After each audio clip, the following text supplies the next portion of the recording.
हे ऋषियों, ऋग्वेदी शौनक जी और 88,000 ऋषि ये सब बैठे हुए। ये जो हम आपको सुना रहे हैं, ये भगवान श्री शुकदेव जी ने परीक्षित जी को सुनाया है। शौनक जी ने कहा, महाराज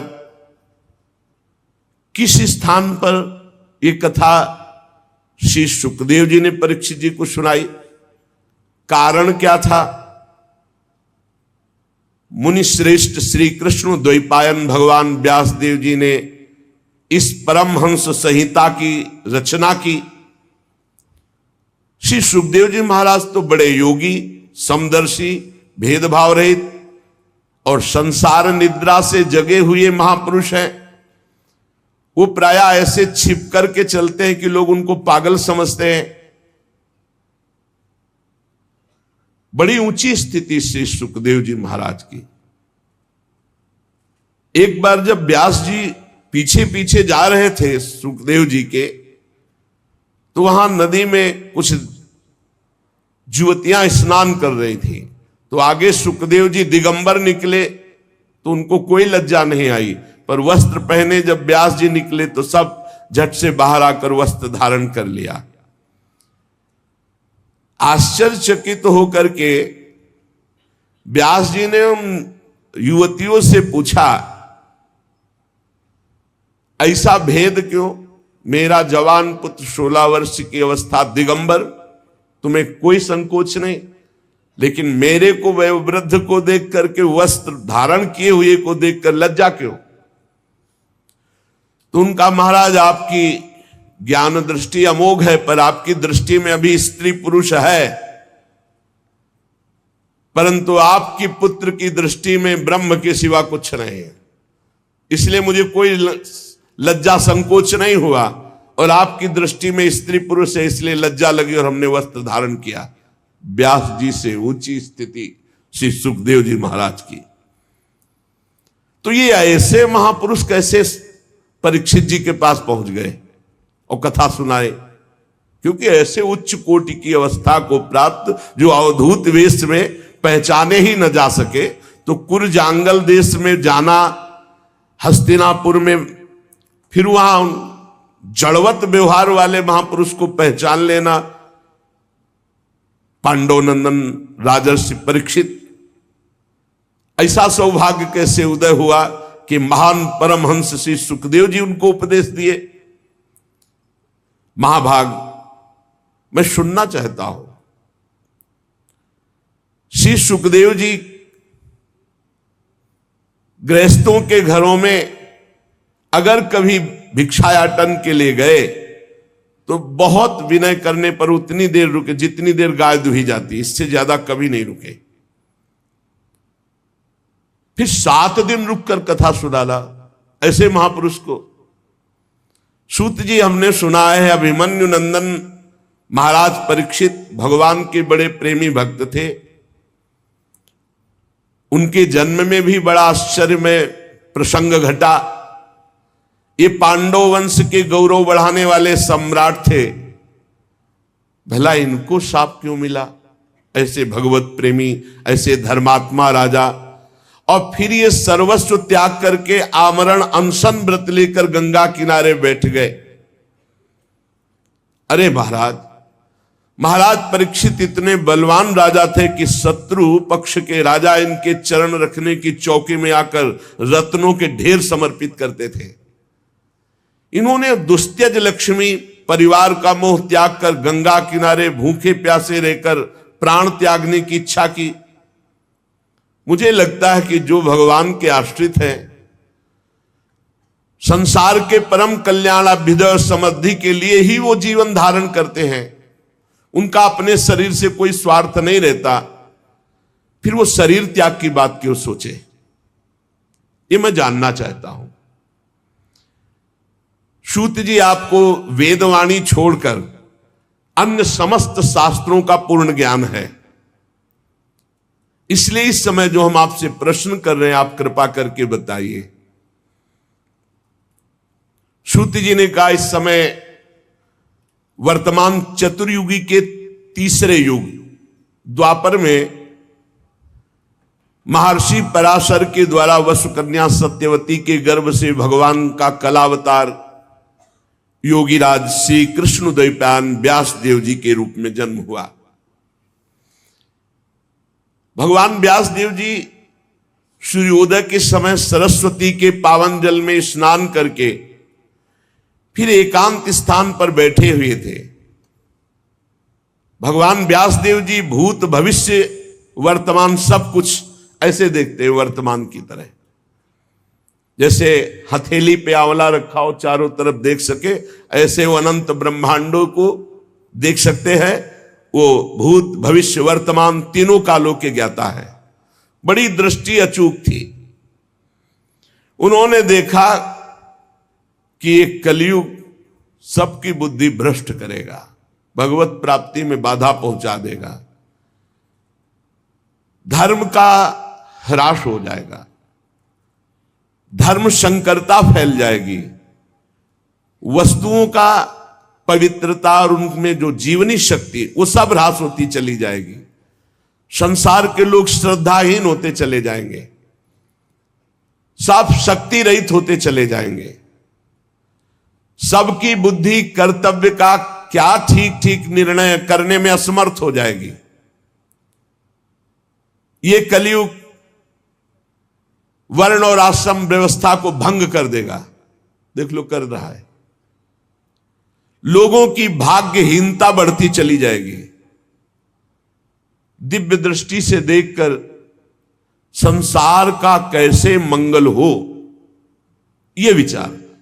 महापुरुषों का हृदय एक बात में ही केवल दुखी होता है कि कैसे संसार भगवत प्राप्त हो जाए, कैसे जीव दुख से पार होकर आनंद समुद्र भगवान में डूब जाए। व्यास जी सोच रहे कि वेदोक्त चातुर्होत्र कर्म लोगों का हृदय शुद्ध करने वाला है। इस दृष्टि से हमने यज्ञों का विस्तार किया।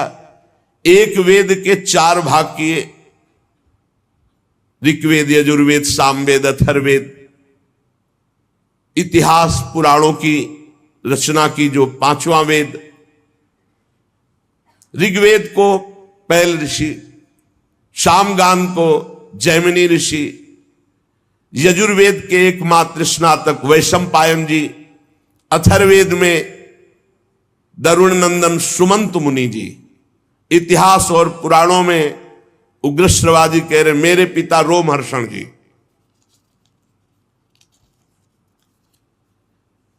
इन सब का मैंने विभाग किया। व्यासदेव जी सरस्वती नदी के किनारे बैठे चिंतित हो रहे हैं।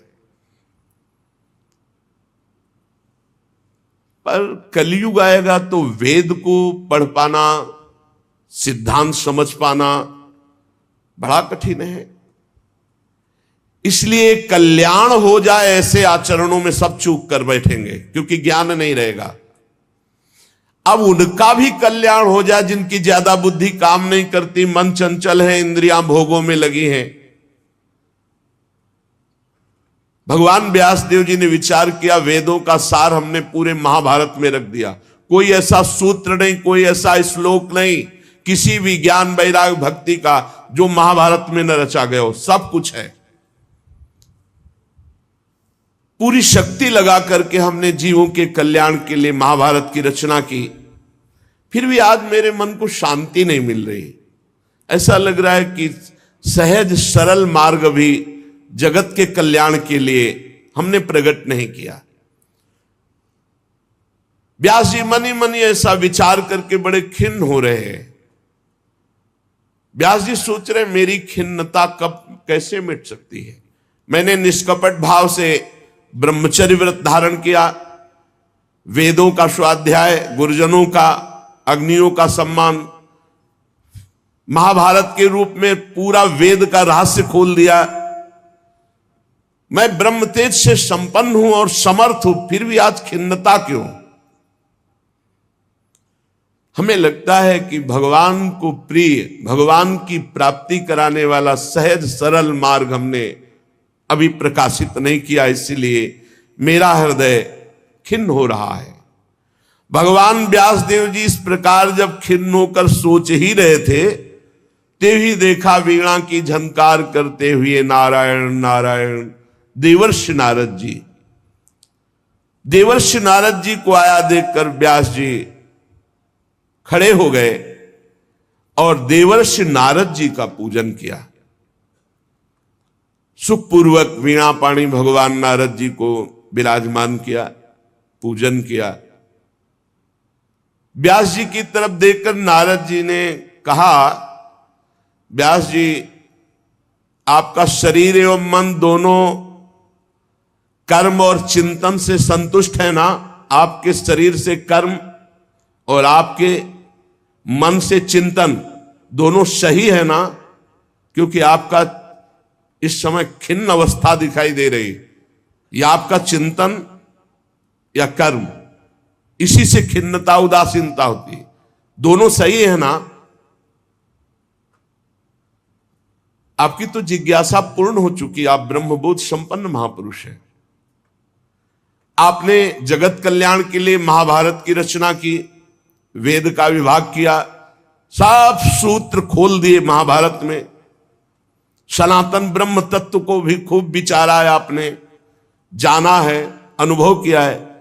फिर आपका जो आज हम दर्शन कर रहे हैं ठीक नहीं लग रहा। ये अकृतार्थ पुरुष की तरह आप खिन्न क्यों दिखाई दे रहे हैं? व्यास जी ने कहा, आपने मेरे विषय में जैसा देखा ठीक वैसा ही मैं खिन्न हूं। मेरा हृदय संतुष्ट नहीं है सब करके, पता नहीं क्या कारण है। हे देवर्षि नारद, आपका ज्ञान अगाध है, आप साक्षात ब्रह्मा जी के मानस पुत्र हैं, इसलिए मैं आपसे अपनी खिन्नता का कारण जानना चाहता हूं। आप सूर्य की भांति तीनों लोकों में स्वच्छंद भ्रमण करते हैं, कहीं रोक टोक नहीं। योग बल से आप प्राणवायु के समान सबके भीतर अंतःकरणों में क्या हो रहा है ये जान सकते हैं, सबके साक्षी।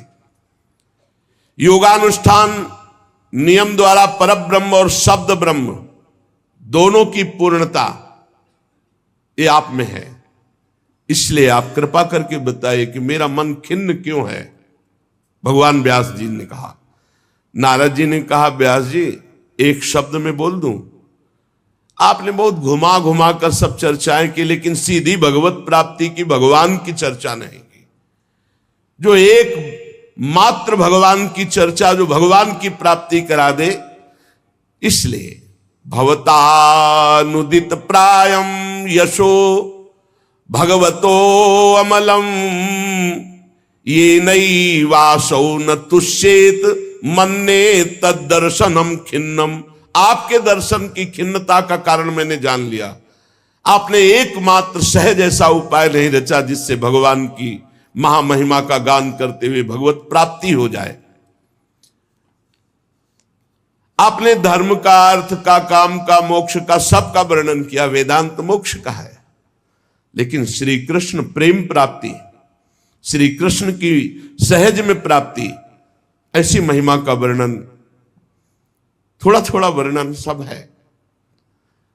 महाराज जिस वाणी से, चाहे वो रस भाव अलंकार आदि से युक्त क्यों न हो, जगत को पावन करने वाले भगवान श्री कृष्ण का यश गान नहीं होता, वो वाणी अपवित्र मानी जाती है, वो सुनने योग्य नहीं है। मानसरोवर के कमनी कमल वन में विहार करने वाले हंसों की भांति भगवत धाम में विहार करने वाले भगवत चरणारविंदाश्रित परमहंस कभी ऐसी वाणी नहीं सुनते। इसके विपरीत, जिसमें सुंदर रचना भी नहीं है, दूषित शब्द भी है, परंतु जिसका प्रत्येक शब्द भगवान श्री कृष्ण से जुड़ता है, वह वाणी जिसके कान में पड़ेगी सारे पापों का नाश कर देगी। क्योंकि संत पुरुष ऐसी ही वाणी का आदर करते हैं, श्रवण करते हैं, गान करते हैं, कीर्तन करते हैं। जिस निर्मल ज्ञान का आपने वर्णन किया, जिससे मोक्ष की प्राप्ति हो जाती है, यदि भगवान से प्रेम ना हो, भगवान की प्रेम लक्षणा भक्ति उदित न हो, तो वो ज्ञान किस काम का? गोस्वामी जी ने भी कहा है, जोग कुजोग ज्ञान अज्ञानु जहां नहीं राम प्रेम पर धानु। महाराज, जो साधन सिद्धि दोनों दशाओं में अमंगल रूप है, वो काम्य कर्म, जो भगवान को अर्पण नहीं किया गया, ऐसा निष्काम कर्म, ये सब व्यर्थ है, भगवान से संबंधित।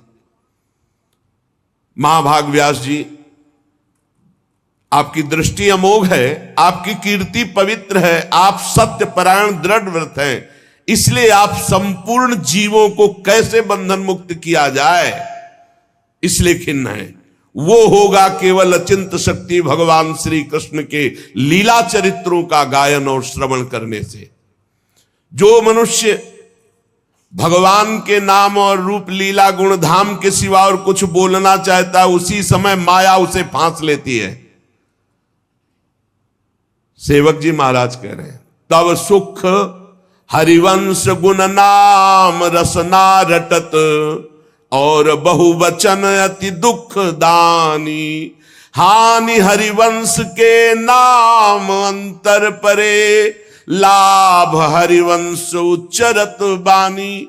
उसी समय दुख घेर लेगा जब भगवत चर्चा के सिवा प्रपंच की बात करोगे, फंसा लेगा, कोई न कोई अपराध वाणी का बन जाएगा, किसी की निंदा, किसी की अवहेलना।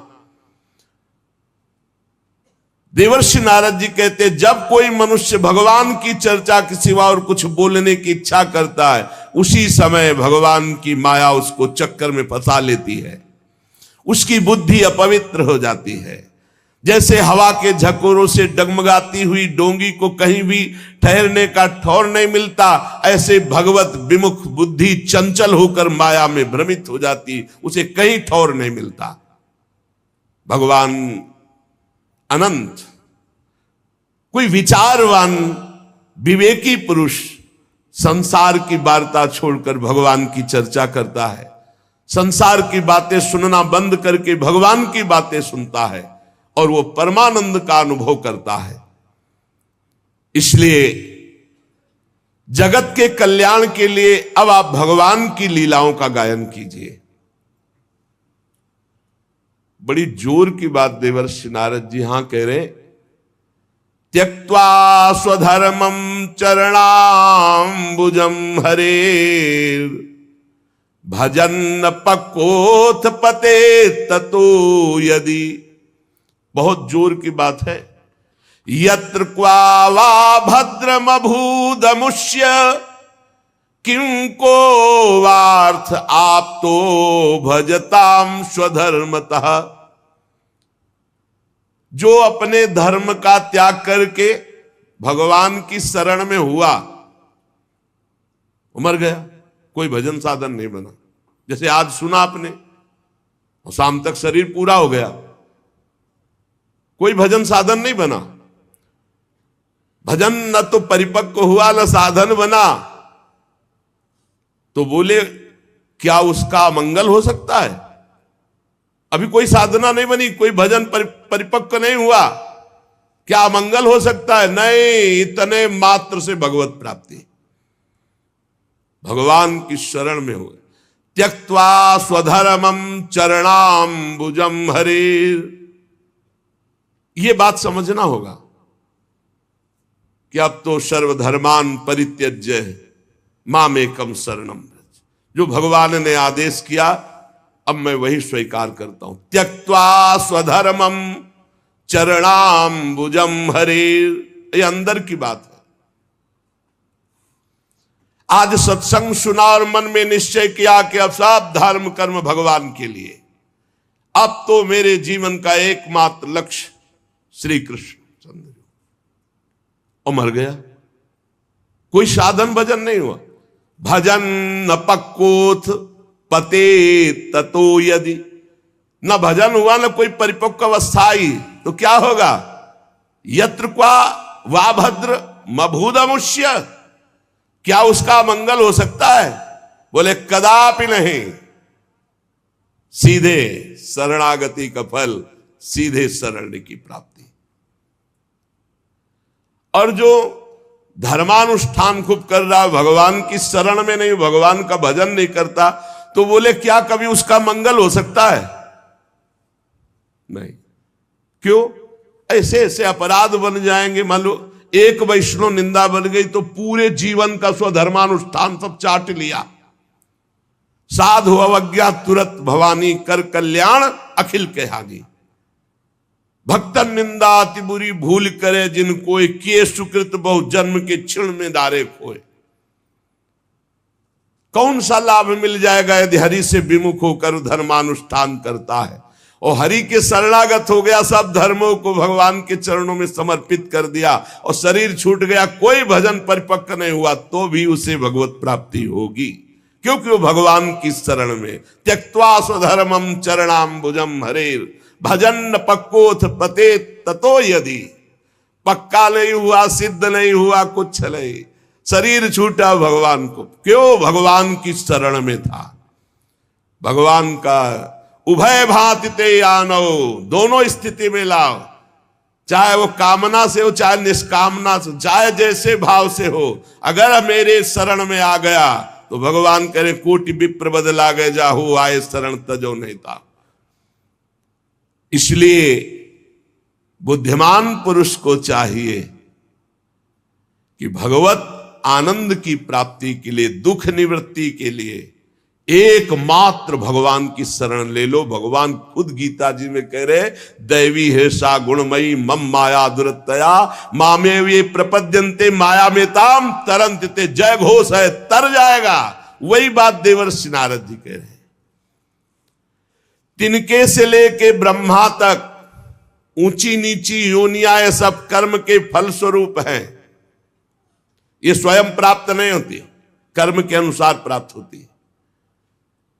लेकिन भगवान की शरण में हो जाए तो शरण मात्र से भगवत प्राप्ति, माया मुक्ति। शरण हो जाए, हृदय से हो जाए। संसार के विषय सुख में तो चीटा चीटी पशु पक्षियों को भी वही भोग सुख मिल रहा है जो तुम मनुष्य शरीर में, कर्म के अनुसार सब। लेकिन इस कर्म के चक्र से निकाल करके परमानंद की अनुभूति, ये तो त्यक्त्वा स्वधर्मम चरणाम्बुजम हरेर, ये भगवान श्री कृष्ण के चरणों के आश्रय से होगी। बहुत ध्यान देने योग्य बात है, इससे बहुत पुष्टता होती है। व्यास जी भगवान श्री कृष्ण के चरणों का आश्रय ले लिया, शरणागत हो गया वो जन,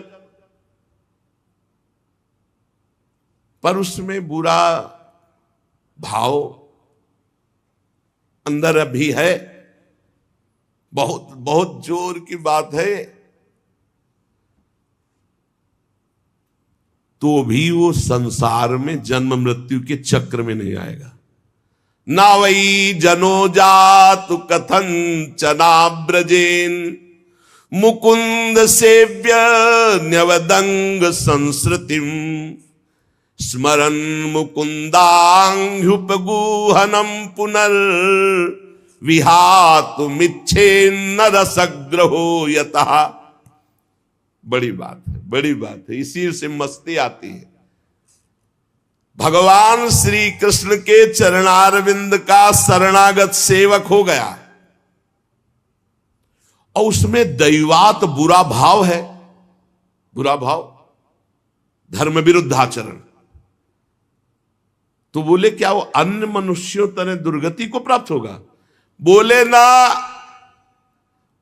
वो जन्म मृत्यु संसार में नहीं आएगा। ये है हमारे प्रभु की लात न प्रभु चित चूक किए की, करत सुरत सहवार ही की। जय घोष है। संस्कृतिम चक्र में अब नहीं आ सकता, बुरा भाव भी है, पर भगवान का शरणागत। इसीलिए कहा गया है कि भगवान जो गीता जी में कह रहे कि साधुरेव समन्तव्य, उसे मानो साधु है। साधु को साधु मानने के लिए नहीं कहा जाता, जो साधु नहीं है उसको साधु मान। मेरी शरण में आ गया पिचेत्सु दुराचारो भजते माम अनन्य भाग, साधुरेव समन्तव्य सम्यक व्यवसिता ऐसा। अब वो दुराचारी गति को नहीं जाएगा, वो मेरे को प्राप्त होगा। यह है भगवान की शरणागति। ओहो, सब सिद्धांत एक तरफ, भगवान की करुणा एक तरफ। व्यास जी जो भगवान श्री कृष्ण के चरणारविंद की शरण में आ गया, दैवात का भी बुरा भाव उसके अंदर है, तो वो जन्म मृत्यु संसार चक्र में नहीं आएगा, बुरा होते हुए भी वो भगवान को प्राप्त हो जाएगा। क्यों? क्योंकि भगवान का आश्रय लिया। मुकदमा में फांसी की सजा पक्की, वकालत पक्की, न्यायाधीश पक्का, दस्तखत पक्के, लेकिन राष्ट्रपति ने माफ कर दिया, अब क्या करोगे? अब जज ये थोड़ी कहेगा कि घंटों सालों से हम दिमाग लड़ा करके फिर इसको निर्णय किया, आप रद्द क्यों कर रहे हैं? वकील कहें हम बहुत वकालत की है और ये पक्का दोषी है, तो राष्ट्रपति कहेंगे पक्का दोषी है पर हमने माफ कर दिया। अहम त्वाम सर्व पापेभ्यो मोक्षयिष्यामि मा शुचा, ये हमारे अखिल कोटि ब्रह्मांडों के अधिपति बोल रहे हैं। सर्वधर्मान परित्यज्य माम एकम शरणम व्रज। छाती फूल जाती है बात सुनकर। नहीं तो एक एक कर्म का बहुत बड़ा बड़ा हिसाब है। यहां कह रहे व्यास जी जो भगवान श्री कृष्ण के चरणारविंद की शरणागति स्वीकार कर ली, उसमें दैवात बुरा भाव, दैव कहते प्रारब्ध, प्रारब्ध के अनुसार बुरा भाव, तो क्या वो जन्म मृत्यु संसार चक्र में आएगा? कभी नहीं। जीत गए, जीत गए, हम जीत गए। इसीलिए कहते हैं भगवत प्राप्ति को समझो आप। जिसने भगवान के चरण कमलों का एक बार आश्रय ले लिया, फिर भगवान उसे कभी नहीं छोड़ते। ये मंगल बात। और जिसे चस्का लग गया भगवान के भजन का, भगवान की लीला कथा सुनने का, उसको कल्याण, कल्याण की फिक्र नहीं। कल्याण तो उसका हो गया जो बुरा भाव वाला भी है, लेकिन भगवान का शरण आश्रय ले लिया। अपिचेत सुदुराचारो, कैसा मंगल भगवान की शरणागति है। मैंने तो आपको इशारा बताया है, आप तो खुद सब कुछ जानते हैं। देवर्षि नारद जी कह रहे हैं व्यास जी आप अपनी अमोघ दृष्टि का प्रयोग कीजिए। आप भगवान पुरुषोत्तम के कलावतार हैं। आपने अजन्मा होकर यह जन्म धारण किया है जगत मंगल के लिए। ये तपस्या, वेदाध्ययन, यज्ञानुष्ठान, स्वाध्याय, ज्ञान, दान, तीर्थयाटन, इन सबसे भगवत प्राप्ति नहीं। श्री कृष्ण लीला गुणों का गायन करके, श्री कृष्ण की शरणागत होकर श्री कृष्ण का नाम जप, ये भगवत प्राप्ति कराएगा। मैं तुम्हें अपने पूर्व चरित्र को बताता हूं। देवर्षि नारद जी कहते हैं ये पिछले कल्प की बात है, युग की नहीं, कल्प की बात है। मुझे तीनों काल का ज्ञान है। मैं वेदवादी ब्राह्मणों की एक दासी का लड़का था। ये पहले बहुत सुंदर गंधर्व थे, उपबर्हण, जो देवर्षि नारद जी अपनी कथा सुना रहे कि मैं पूर्व जन्म में दासी पुत्र था, उसके पहले उपबर्हण नाम के गंधर्व थे और बहुत ही सुंदर थे। इनको इतना सब पसंद करते थे, चाहे कोई भी हो, कि इनका दर्शन करना, इनसे संभाषण करना। चित्ररथ गंधर्व ने 50 दिव्य सुंदर अपनी पुत्रियों को, उपबर्हण को ब्याहा था। बड़े ही सुंदर थे ये।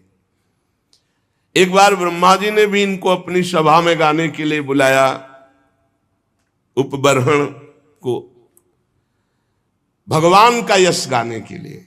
अब ये उस सभा में तो गए, बहुत रूपवान थे, जो देखे लुभायमान हो जाए। तो ये भगवान का यश न गा करके जो अप्सराएं और सब, तो रूप सौंदर्य सांसारिक गाने लगे।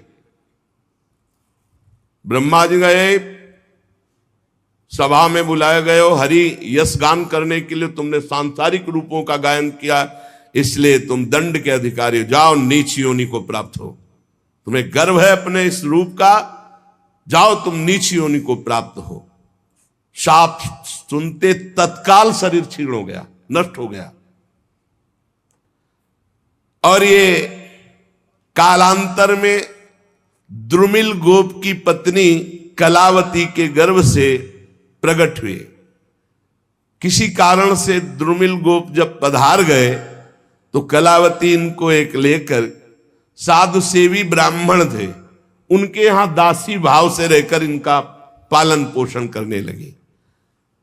तो वही कह रहे हैं कि मैं पिछले कल्प के अपने पूर्व जीवन में वेदवादी ब्राह्मणों की एक दासी का लड़का था।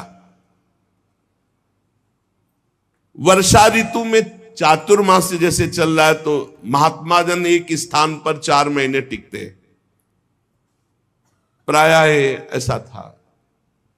पहले से वो स्थान देख लेते थे कि जहां 4 महीना भिक्षा मिलेगी, और वो 4 महीना वर्षा में एक जगह रहते थे। वो जब देव उत्तिष्ठिनी एकादशी आती है तब फिर सब चातुर्मास पूर्ण करके भ्रमण करते थे। तो ऐसा ही उन ब्राह्मण के यहां चातुर्मास करने बड़े महात्मा जन आए।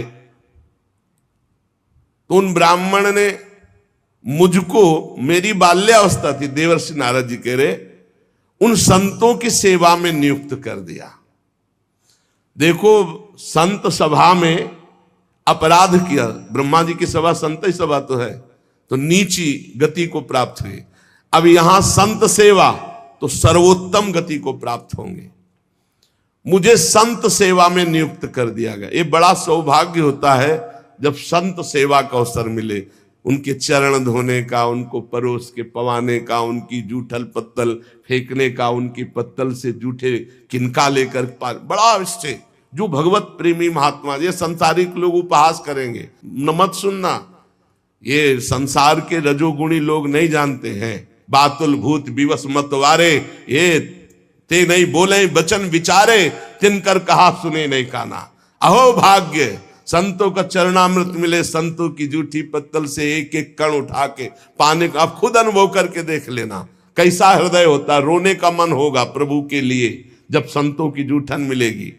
यद्यपि मैं बालक था पर मैं संतों के सामने बहुत सौम्य होकर रहता, चंचलता नहीं करता। बालक था इसलिए हमारी इंद्रिय विषय भोग संबंधी कोई चेष्टा ही नहीं थी, और खेल कूद में मेरी रति नहीं थी। तो संत मुझे बहुत पसंद करते, क्योंकि शांत भाव रहना, उनकी आज्ञा में रहना, उनकी सेवा में। तो सब संत हमें सेवा देते, ए पानी ले आओ, ए ऐसा। मेरा शील स्वभाव देखकर समदर्शी सब संतों ने हम पर बड़ी कृपा की। उच्छिष्टले पान अनुमोदितो द्विजयी, सकृष्म भुंजे तद पास्त किलविषा। देख लो, मुझे संतों की जूठी पत्तल फेंकना, उनके पात्र मार्जन करना और उसमें लगा हुआ जूठन निकाल के एकत्रित करके खाना, इससे क्या हुआ?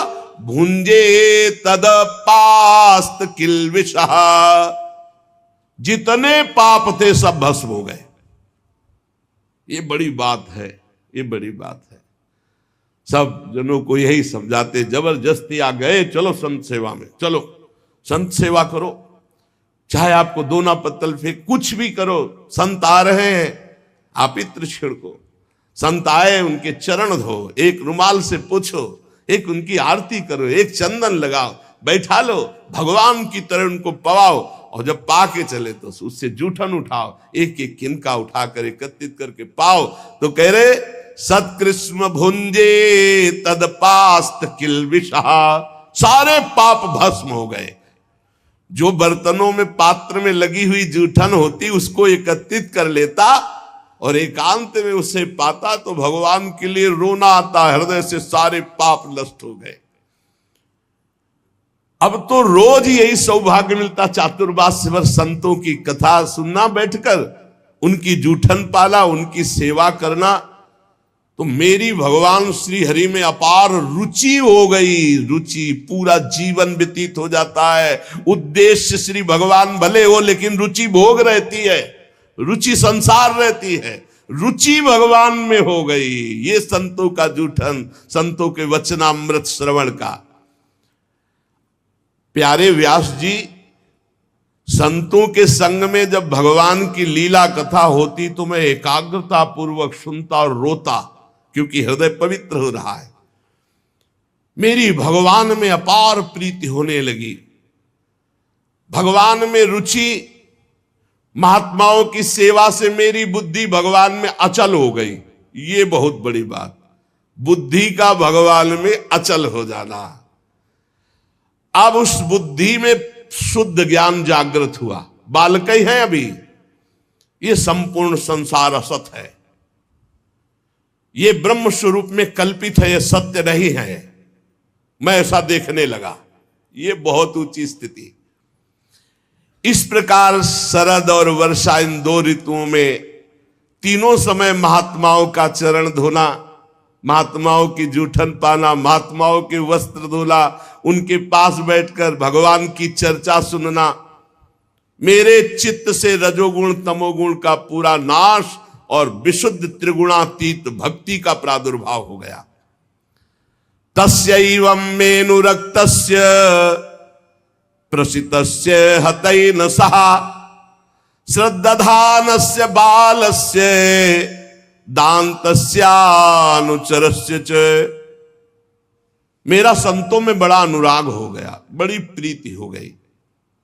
मैं विनय पूर्वक संतों से यदि कुछ लेना है तो दैन्य, जैसे भगवान को दैन्य प्रिय से संतों से मैं विनय पूर्वक बर्ताव करता। संत जन मेरी श्रद्धा, मेरा संयम, मेरी विनम्रता, आज्ञाकारिता, ये देख करके बहुत प्रसन्न हुए। जब जाने का समय हुआ तो मैं सब संतों के चरणों में लौटकर रोया कि अब कैसे जीऊंगा। 4 महीने आपका सानिध्य, चरणामृत, वचनामृत, उच्छिष्टामृत। उनमें से जो एक महापुरुष थे वे एकांत ले गए और उन्होंने भगवान के गुरुहतम ज्ञान का हमें उपदेश किया, जिसका उपदेश आगे भगवान ने उद्धव जी को किया है 11 स्कंद में। भगवान श्री कृष्ण के माया के प्रभाव को मैं जान गया। अब तो कुछ अच्छा नहीं लगा, कैसे भगवान मिले, कैसे भगवान का दर्शन।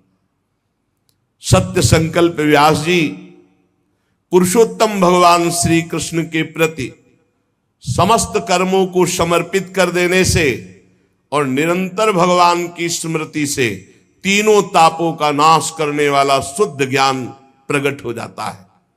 वो मेरे हृदय में प्रकट हो गया। अब तो जन्म मृत्यु चक्र में डालने वाली माया का मेरे ऊपर कोई प्रभाव नहीं। बड़ी प्रसन्नता हृदय में, पराभक्ति का प्रादुर्भाव। अब प्रभु का नाम, गुण, स्मरण, बस यही चल पड़ा। प्रभु का नाम जप रहे, प्रभु की लीला गायन कर रहे, प्रभु का स्मरण कर रहे।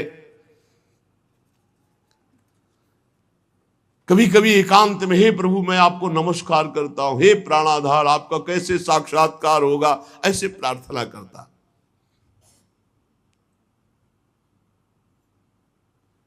अब मुझे संतों की कृपा से ब्रह्म ज्ञान और पराभक्ति भाव रूपा दोनों का परिचय प्राप्त हो गया था। व्यास जी ने कहा, नारद जी जब वो ज्ञानोपदेश देने वाले महात्मा जन चले गए तब फिर आपने क्या किया? उस समय आपकी अवस्था तो बहुत छोटी थी। फिर आपने अंतिम समय शरीर कैसे परित्याग किया?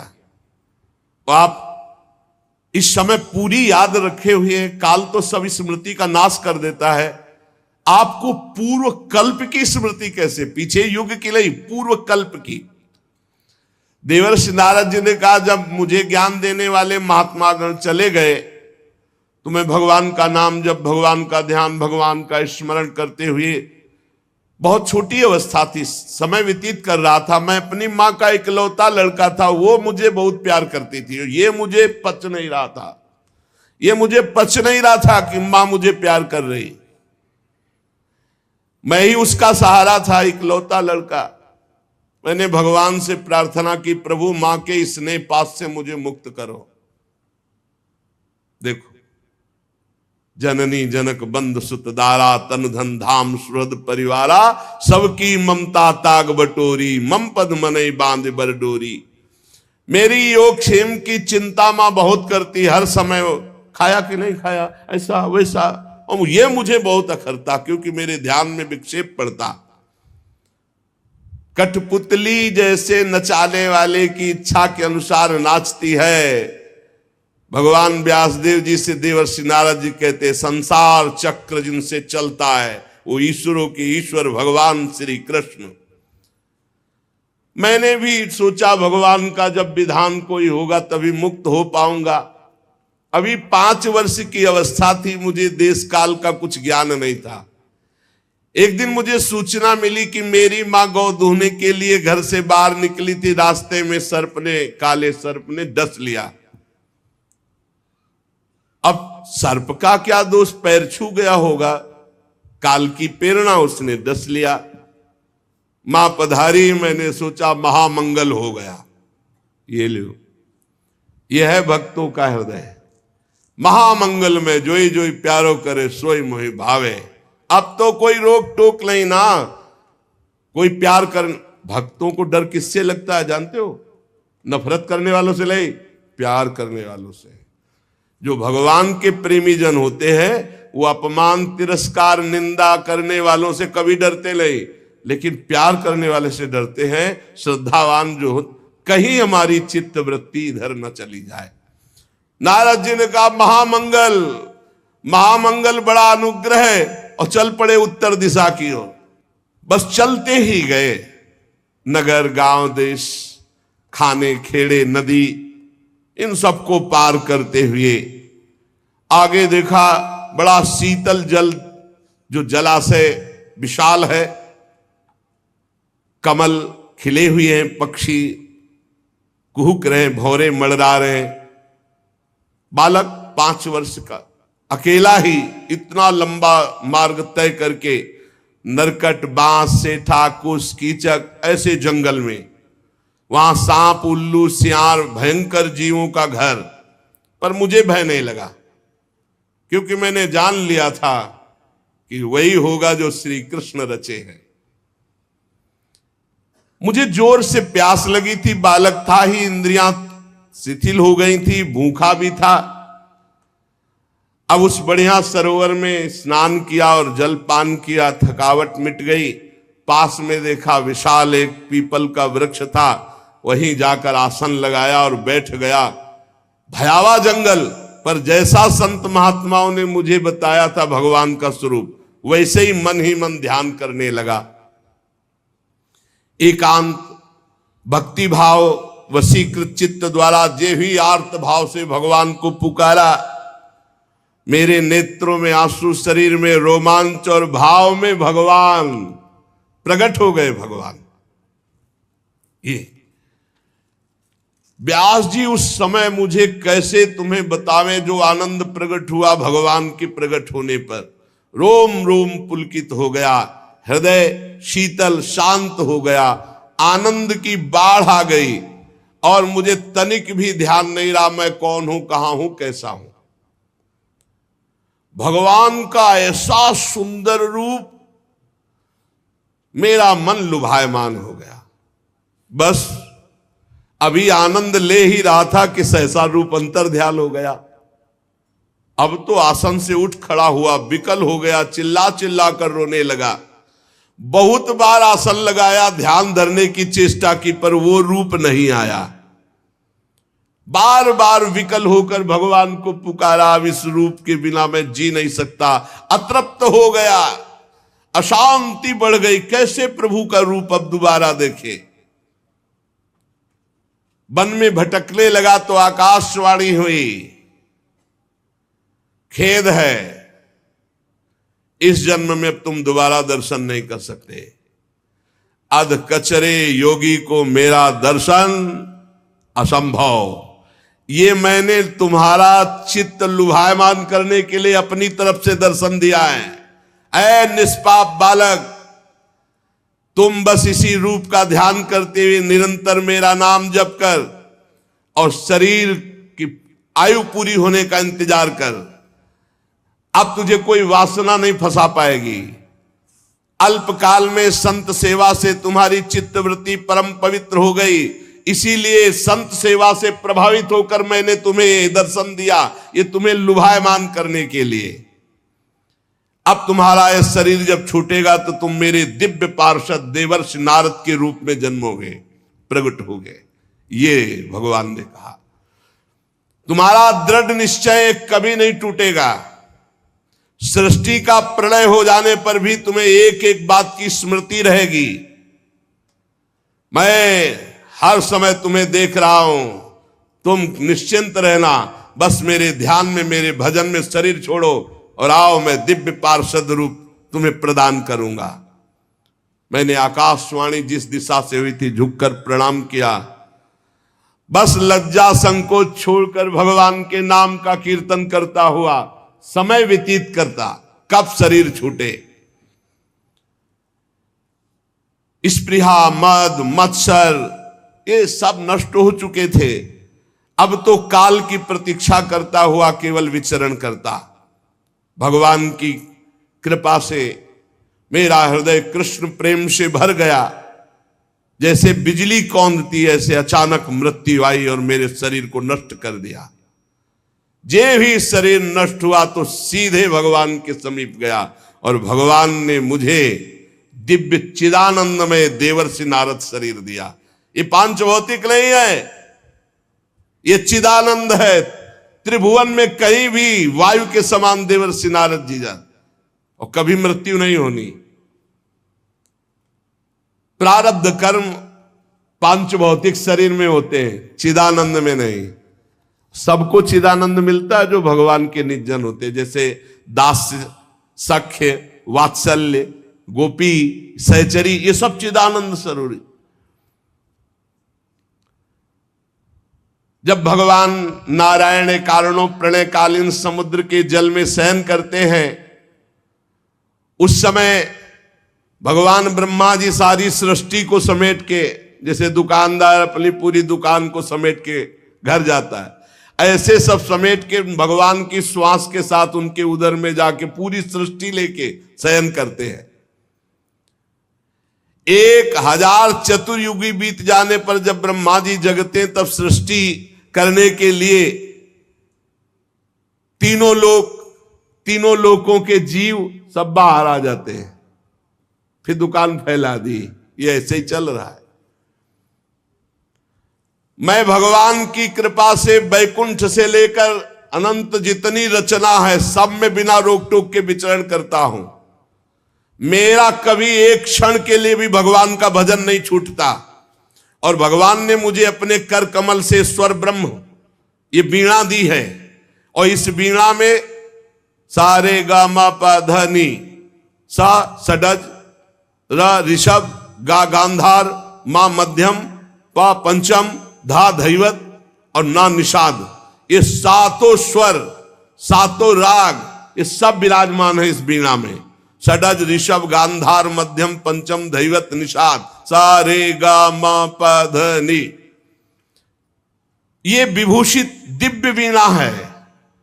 इसमें मैं भगवान के नाम का और लीलाओं का गायन करता रहता हूं, और जब चाहता हूं उसी समय प्रभु प्रकट होकर मुझे दर्शन देते हैं। जब जब जहां पुकारा भगवान वही है। कैसा सौभाग्य, ये भजन का फल। तुरंत बुलाने पर तुरंत आकर भगवान हमें दर्शन देते हैं। देवर्षि नारद जी कह तुरंत आहूत यु में शीघ्रम दर्शनम याति चेतसी। हे कृष्ण, तो उसी समय जिस समय पुकारा तो कह रहे हैं आहूत यु में शीघ्रम दर्शनम याति चेतसी। उसी समय शीघ्रता पूर्वक भगवान आते हैं। जिन लोगों का चित्त निरंतर विषय भोगों की कामना से आतुर हो रहा है, उनके लिए बात समझना भी बड़ा कठिन होगा। लेकिन यदि वो भी नाम जप करने लगे, भगवान की लीलाओं का गायन करे, तो मेरा अपना अनुभव है कि इसी से उनको भगवत प्राप्ति हो जाएगी। ये काम और चोट लोभ की, मोह की, क्रोध की, ऐसी बार बार दे रहे हैं हृदय में। भगवान के नाम जप से और लीला गायन से जैसी शांति मिलती वैसी किसी और साधना से नहीं। बार बार इस बात को पकड़ लो। यम नियम आदि योग मार्गों से वैसी शांति नहीं मिलती। व्यास जी, आप निष्पाप हैं। आपने मुझसे जो कुछ पूछा था वो अपने जन्म और साधन का रहस्य और आपकी आत्मतुष्टि का उपाय मैंने बतला दिया। श्री सूत जी कहते हैं, शौनकादि ऋषियों, देवर्षि नारद जी व्यास जी से इस प्रकार कहकर जाने की अनुमति ली और वीणा में तान छेड़ते हुए स्वच्छंद विचरण करते हुए भगवान का नाम गुण। नारद जी हर समय भगवान का नाम, वो धन्य भाग है उस महाभागवत को जिसकी जिह्वा पे नाम चल रहा है। आहा अहो देवर्षि धन्योयम यत कीर्तिम सारंग धन्वना गायन माद्यन निदम तंत्र्या रमयत्यातुरम जगत। हर समय वीणा में नारायण नारायण नारायण नारायण और भगवान की लीलाओं का गायन। धन्य है ये देवर्षि नारद जो सारंग पाणी भगवान श्री हरि की कीर्ति, उनका नाम हर समय आनंद मगन होकर गाते हैं और त्रिभुवन में जिधर जाते हैं उधर मंगल करते हैं, त्रिताप का नाश करते हैं।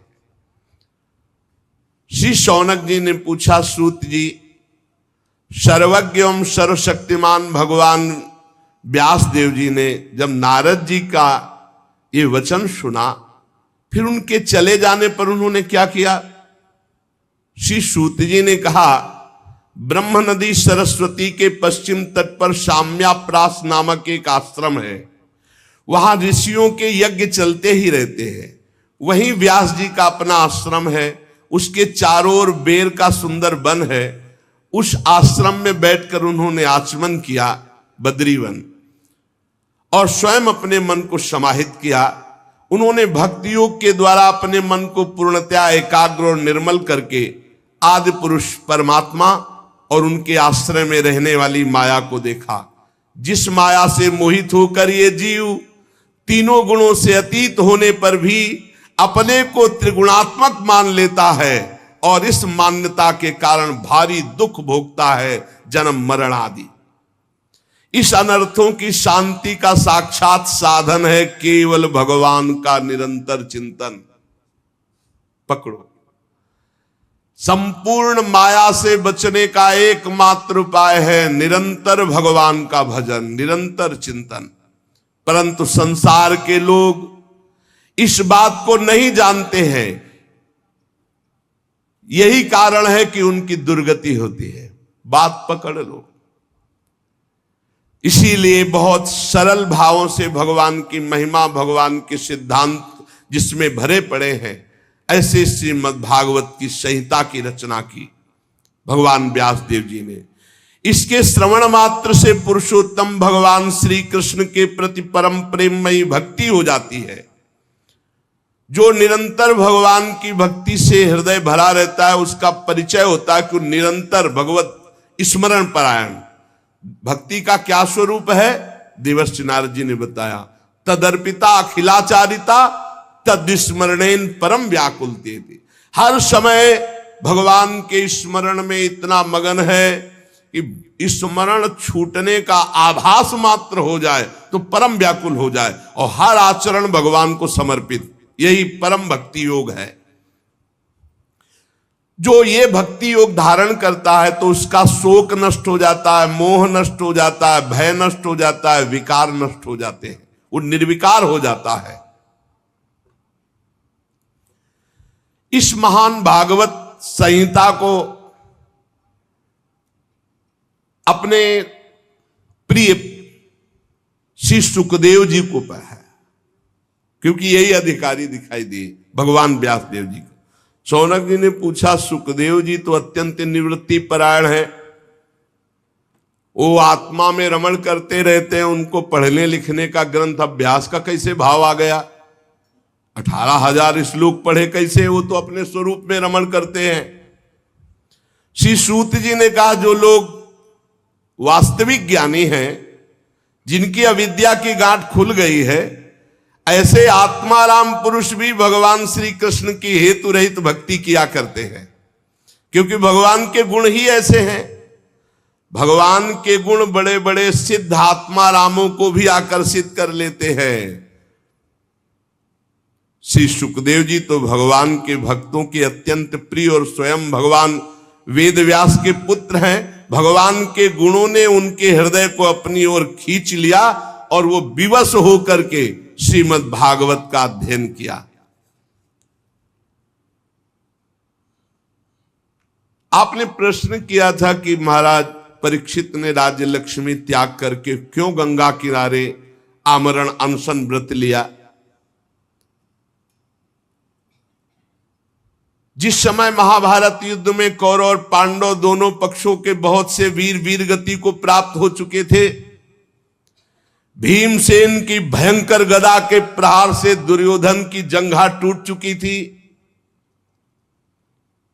तब अश्वत्थामा गया नजदीक और कहा, प्रिय मित्र, अब मैं तुम्हारा सेनापति हूं, तुम्हारी जरूर कमर टूट गई है, लेकिन तिलक करो, अब जितने बचे हैं मैं पांडवों से सबका विनाश करूंगा। ऐसा ही हुआ। वो अपने स्वामी दुर्योधन का प्रिय कार्य समझकर जितने सो रहे थे सबको काट डाला था अश्वत्थामा ने। बहुत से वीर बचे थे, बहुत से वीरों को रात्रि में सोते समय सबको, धृष्टद्युम्न आदि सबको, और ये द्रौपदी के पुत्रों को पांडव समझकर काटा था। और ये भगवान ने बचाव पक्ष किया, पांडवों को उठा करके अपने शिविर की तरफ ले गए और वहां द्रौपदी के पुत्र सोए हुए थे, तो समझा कि ये पांचों पांडव, क्योंकि ज्यों के त्यों वैसे ही महारथी थे, ये सोते हुए सबको काट डाला। द्रौपदी के 5 पुत्रों के सिर काट करके दुर्योधन के पास लाया और कहा, मैं पांडवों का सर ले आया, देखो। तो उनका भीम का सर लाओ। तो भीम का सर, भीम के जो पुत्र थे उन 5 में उनका दिया, जेवी दबाया तो फट गया उनका हेड। भीम का सर ऐसा नहीं होता। तब देखा कि ये तो पुत्र, अब तो कहा है तुमने तो हमारा सर्वनाश कर दिया, हमारे वंश का ही विनाश कर दिया। अरे हमारी दुश्मनी पांडवों से थी, तुम सोते हुए द्रौपदी के पुत्रों को क्यों मार डाला। बड़ी निंदा की अश्वत्थामा की। जेवी द्रौपदी को पता चला, वो तो अत्यंत दुखी हो गई, उनकी आंखों में आंसू बहने लगे। अर्जुन ने उनको सांत्वना दी, कल्याणी सावधान, तुम वीर माता हो, पर मैं तुम्हारे आंसू तभी पोंछूंगा जब उस आताताई का सिर गांडीव धनुष से काट कर तुम्हारे सामने रखूंगा, तब तुम उस पर पैर रखकर अपने पुत्रों की अंत्येष्टि क्रिया करना। अर्जुन ने ऐसी बात कही। भगवान श्री कृष्ण से कहा, चलो सारथी बनो और मैं कवच धारण करता हूं, और भयानक गांडीव धनुष की प्रत्यंचा चढ़ाकर गुरुपुत्र अश्वत्थामा को मारने के लिए दौड़े। अपराधी तो था ही, सोते हुए, ये वीर पुरुष का लक्षण नहीं, सोते हुए को नहीं, सावधान करके युद्ध करके मारा जाता है। ये तो बहुत निंदनीय कर्म। तो निंदनीय कर्म से बड़ा भयभीत था अश्वत्थामा। जब देखा कि भगवान श्री कृष्ण सारथी और रथी अर्जुन और गांडीव में प्रत्यंचा चढ़ाकर ललकारते हुए आ रहे हैं, तब प्राणों की रक्षा के लिए भागा। जहां जहां भागा वहां वहां भगवान श्री कृष्ण रथ को, उसने देखा कि अब तो मारा गया मैं, तो अपने बचाव के लिए एकमात्र साधन ब्रह्मास्त्र का संधान किया, द्रोणाचार्य जी द्वारा प्रदत्त। लेकिन ब्रह्मास्त्र संधान करना सिखाया था, वापस करना नहीं। इसको वापस करना अर्जुन को सिखाया था। योग्य शिष्य पुत्र से भी अधिक प्यारा होता है। ब्रह्मास्त्र लौटाने की विधि उसे नहीं मालूम थी, पर प्राण संकट आ गया तो तत्काल आचमन किया और ध्यानस्थ होकर ब्रह्मास्त्र का संधान किया। ब्रह्मास्त्र तुरंत प्रचंड तेज, अब तो सीधे अर्जुन की ओर ब्रह्मास्त्र। अर्जुन जी ने हाथ जोड़ा और भगवान श्री कृष्ण से कहा, श्री कृष्ण तुम सच्चिदानंद स्वरूप परमात्मा हो, मैं जानता हूं तुम्हारी शक्ति अनंत है। तुम ही भक्तों को अभय देने वाले हो, जो संसार की धधकती हुई आग में जल रहे उन जीवों को उबारने के एकमात्र तुम ही लक्ष्य हो प्रभु। तुम प्रकृति से परे रहने वाले आदि पुरुष साक्षात परमात्मा हो। तुम अपनी स्वरूप शक्ति से बहिरंग एवं त्रिगुणमयी माया को दूर भगाकर अपने अद्वितीय स्वरूप में स्थित हो। तुम अपने प्रभाव से माया मोहित जीवों के लिए धर्मादि रूप कल्याण का विधान करते हो। हे प्रभु, ये आपका अवतार पृथ्वी का भार हरण करने के लिए, अनन्य प्रेमी भक्तजनों की रक्षा के लिए, उनके चिंतन के लिए, हे सुप्रकाश पर ब्रह्म परमात्मा श्री कृष्ण, देखो ये भयंकर तेज मेरी ओर आ रहा है। ये मुझको बिल्कुल पता नहीं कि क्या है और ये क्या करेगा। भगवान ने कहा डरो मत, ये अश्वत्थामा का चलाया हुआ ब्रह्मास्त्र है। वो प्राण संकट उपस्थित होने पर इसका प्रयोग तो कर दिया पर लौटालना नहीं जानता, और इस ब्रह्मास्त्र को कोई दूसरा अस्त्र दबा सके ऐसा आज तक कोई अस्त्र निर्माण नहीं हुआ। तुम शास्त्र विद्या के पारंगत हो, तत्काल आचमन करो और ब्रह्मास्त्र को शांत करने के लिए ब्रह्मास्त्र का ही प्रयोग करो। अर्जुन विपक्षी वीरों के मारने में बड़े प्रवीण थे। भगवान की बात सुनकर आचमन किया और भगवान की 4 परिक्रमा की और ब्रह्मास्त्र के निवारण के लिए ब्रह्मास्त्र का ही संधान कर दिया। अब दोनों ब्रह्मास्त्र जब भयंकर प्रलयाग्नि प्रकट हो गई, जब दोनों ब्रह्मास्त्र टकराए, प्रजा जलने लगी। सबने समझा मानो प्रलयकालीन समय आ गया है। भगवान ने इशारा किया तो दोनों ब्रह्मास्त्र को शांत करके अर्जुन ने वापस कर लिया, क्योंकि अर्जुन को देखो, द्रोणाचार्य जी ने अश्वत्थामा को ये विद्या नहीं सिखाई, ये अर्जुन को सिखाई। फिर अर्जुन क्रोध से लाल होकर दौड़ पड़े और अश्वत्थामा को जाकर पकड़ लिया, जैसे कोई बलवान पशु को बांध लेता है, ऐसे बांध लिया और उठाकर लाए और रथ के पीछे के हिस्से में पटक दिया अश्वत्थामा को। भगवान श्री कृष्ण जी भी बहुत कुपित हो रहे थे। कहा अर्जुन, इसको छोड़ना बिल्कुल नहीं, इसने रात में सोए हुए निरपराध बालकों की भी हत्या की है। धर्मवेत्ता पुरुष, असावधान, मतवाले, पागल, सोए हुए बालक, स्त्री, शरणागत, रथहीन, पागल आदि को कभी नहीं मारते। महत अपराध है, ऐसा नहीं मारना चाहिए, और इसने वो सब कर डाला। ये दुष्ट है, क्रूर है। ये जीता रहेगा तो और भी महान पाप करेगा। मेरे सामने तुमने द्रौपदी से प्रतिज्ञा की थी कि जिसने तुम्हारे पुत्रों का वध किया उसका सिर उतार कर लाऊंगा। ये आताताई है, वध किया है। इसने अपने स्वामी दुर्योधन को भी दुख पहुंचाया। अर्जुन देख रहे थे कि भगवान बड़ी मुस्कुराहट के साथ आज्ञा दे रहे हैं, इसका मतलब कुछ रहस्य है। भगवान बार बार कह रहे हैं आताताई है, इसको मार डालो।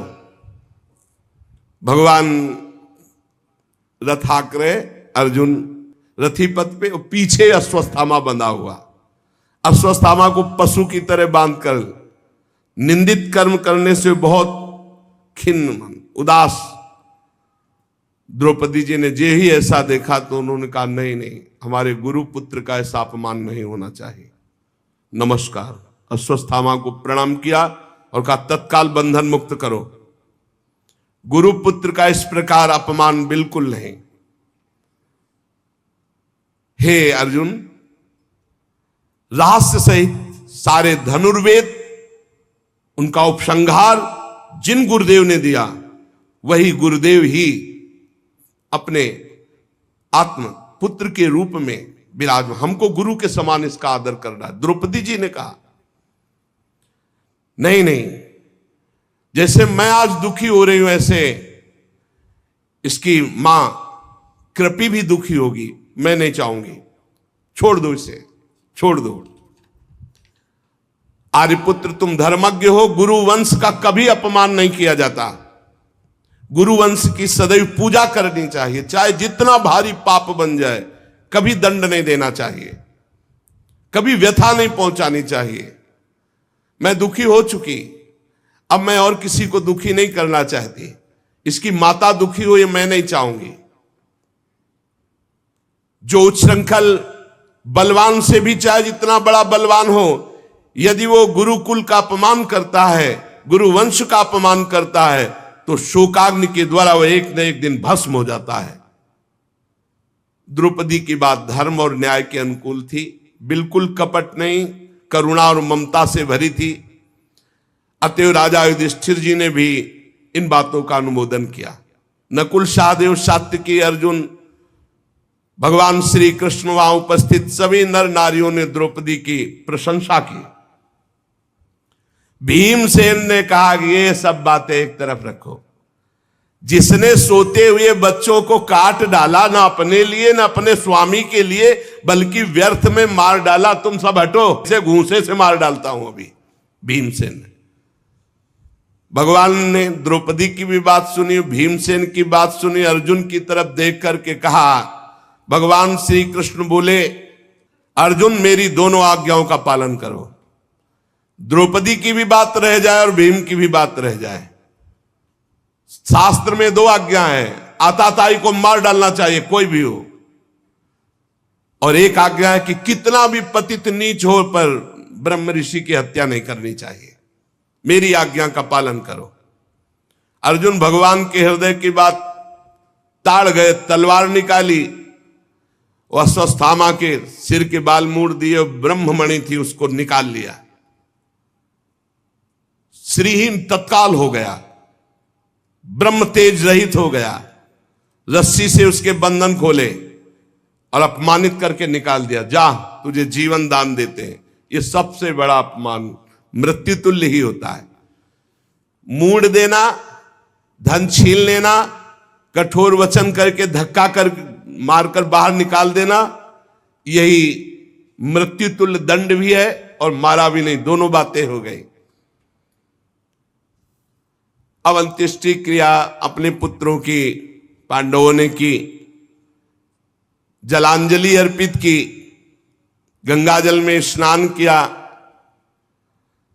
भगवान श्री कृष्ण और धौम्यादि मुनियों ने पवित्र इतिहास सुनाकर उनको सांत्वना प्रदान की।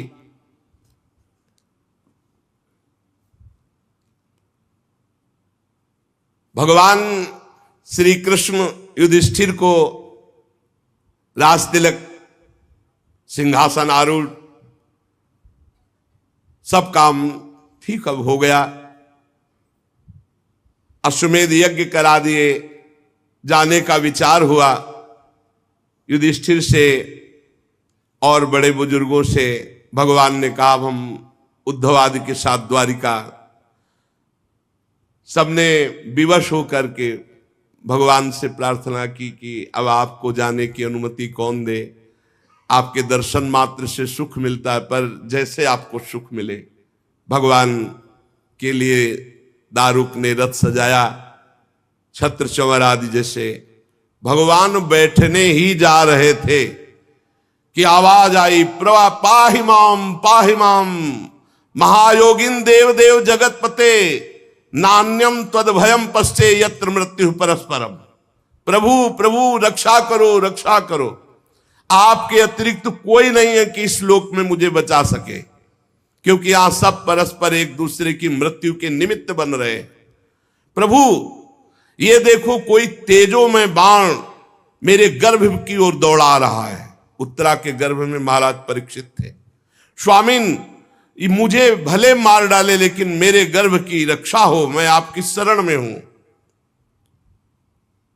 भक्तवत्सल भगवान ने दृष्टि डाली तो देखा कि ये नीच माना नहीं, ब्रह्मास्त्र का प्रयोग गर्भस्थ शिशु पे कर दिया अश्वत्थामा ने। और उधर 5 बाण संधान किए पांडवों को, कि वंशय नहीं रहने देंगे। पांडवों को भी नष्ट करने के लिए 5 बाण, और 1 बाण उत्तरा के गर्भ में विराजमान महाराज परीक्षित के नाश के लिए ब्रह्मास्त्र का प्रयोग। पांडवों ने देखा, बोले प्रभु ये 5 बाण तेजों में हमारी ओर आ रहे हैं। सबने अस्त्र उठा लिया। भगवान ने कहा तुम सब शांत हो जाओ। ध्यान किया सुदर्शन चक्र का। यह अमोघ अस्त्र है, भगवान का पार्षद है, और सुदर्शन चक्र को रक्षा में लगा दिया। पांडवों की कोई भी अस्त्र शस्त्र अब छू नहीं सकता। देखो, ये कथाएं ही नहीं है, इनको जीवन में उतारना है। हर परिस्थिति में यदि हम भगवान का आश्रय लिए रहेंगे तो भगवान हमारी रक्षा करेंगे पक्का। सुदर्शन चक्र से निज जनों की रक्षा की।